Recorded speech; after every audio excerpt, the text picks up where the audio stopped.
It's probably one of the most important decisions you'll ever make. And although the right choice is crystal clear, there's still several people out there that make the wrong one all the time by simply going out to have a good time, drinking a little too much, and then getting behind the wheel.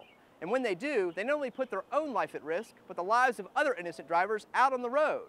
But just in case you thought no one was watching or even cared, think again. Because the Newport News Police Department is always ready, willing, and very capable of doing whatever they can to crack down on those driving under the influence of alcohol.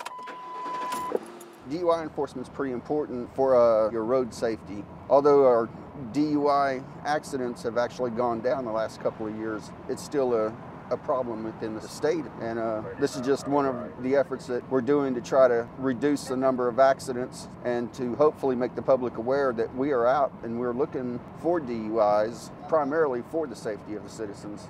Definitely use on location at 79th and Jefferson. Well, any enforcement, whether it's at a checkpoint or the roving patrol, is a hard job. Is it as hard as finding a needle in a haystack? No, but most of the time it's just like rolling dice. Sometimes you win, sometimes you lose as far as finding a person that may be impaired. In this job, you never know what's going to happen. It could be perfectly normal one second, and then the next second, it could be chaotic. You never know. As we've seen, this young lady didn't want to stop at first, and eventually she did. The thing about DUIs or DUI accidents, they're 100% preventable. The person has to make the conscious decision to get behind the wheel of their vehicle after consuming alcohol or another intoxicant. Well, the officer made a traffic stop for not signaling during lane changes and making some improper lane changes. And when the vehicle stopped, he approached the driver. He could smell alcohol in the vehicle. At that time, he did run her license, make sure she didn't have any warrants, and then he offered the field sobriety test, which she failed to complete to his satisfaction. And at that point, he had determined he was going to place her under arrest for driving under the influence. And he offered her the preliminary breath test, which is a test that we can do on the side of the road, but we can't use in court. It just gives us a rough idea if they're intoxicated.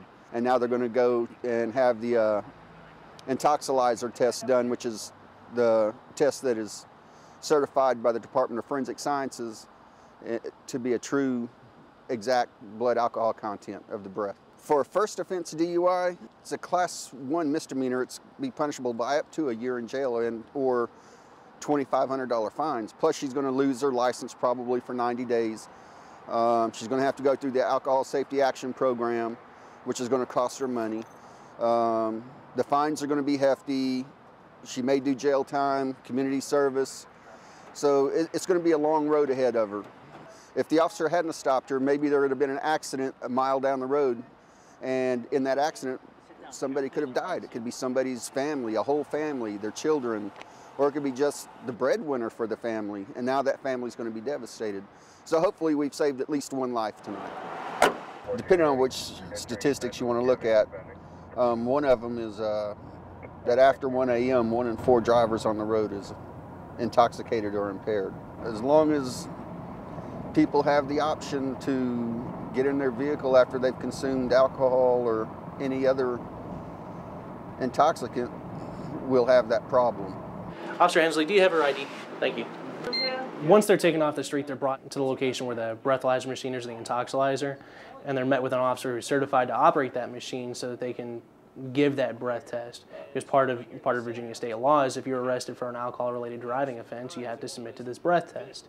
So they come in here, and the officer certified meets with the arresting officer and the detainee, explains the process, and they go from there. They get the breath test and print out that certificate, and then the arresting officer takes that subject downtown to booking.